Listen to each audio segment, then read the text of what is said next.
I'm not going to go on a rant. My message will be to the team. Basically what I said after the Memphis game. We had a great first half, and then, they jumped on us to start the third, and then we were able to, come back into it, and then the second half of the third, it just went. Yeah, that's part of it. We handled it, better in the first half, and then right out of halftime, we had a couple tactical things that we had done in the first half to handle the pressure that we didn't do in the start of the third, and our spacing was off, and they were able to force a couple turnovers with the pressure, and that just got them the pick sixes that just kind of created some separation. You talk about not letting go of the rope, but yeah, that's part of it. Yeah, you're concerned about that now. I mean, of course, and we're all getting tested. I said this before, including myself. There's no one that's absolved, from this. I have not come up with enough answers for this team. I have to do a better job. Our group has to do a better job. We have to put our feet into the dirt and hold our ground. At this point.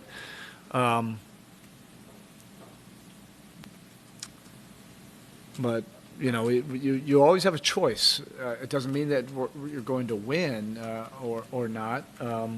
But we have to take strides where we're making progress, and it felt like we were making progress even with some of the losses in the last 3 weeks. We felt like we were making strides. The last two games haven't felt like we're making those kind of strides. Has there been any connective tissue between these ongoing struggles in the second half and the fourth quarters in particular?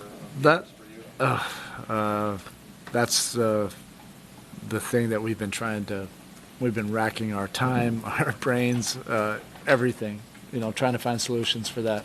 We have not come up with solutions, and we've pretty much tried everything. That's why I say I haven't been able to come up with solutions for that. This has been one of the biggest challenges of a regular season that I've been a part of, and we just have to stay the course. This is the NBA. So we'll have another game on Wednesday night. We have to collectively get our mind right, where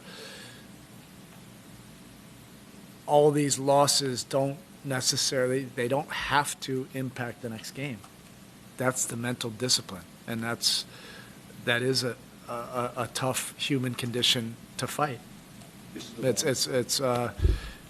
It's human nature, to stack up some of these memories and let that affect us, for the next game. But I think this is a great challenge for every single one of us to overcome and to have a breakthrough where it's one separate game. It's one separate game, to put together enough winning basketball that leads to a win. Sorry about that.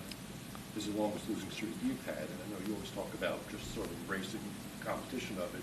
With the margins the last couple of games, are you guys still competing are they still competing the way you want them to? Yeah, for certain stretches, for sure. But the last two, this is different than the Memphis game.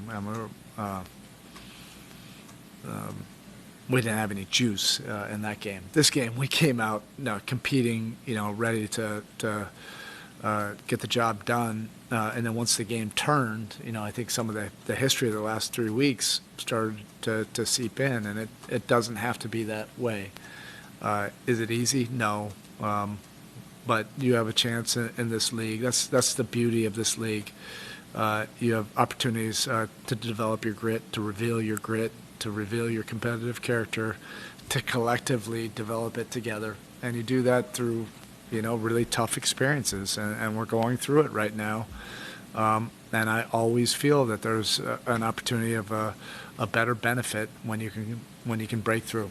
Coach, how do you assess Jaime's evolution not only over the past couple of games, but also his step in as a starter for the team? Jaime. Yeah. Yeah, this is, the whole deal this year with him is just extended time where he's been healthy. You know, he's dealt with things you can't even, predict, the stomach issues and all that. But he was several times on track, to start playing better, and then always something would come up. So that's what you're seeing right now. It's just been extended time where he's been healthy. He's been out there. He has a skill set that we like.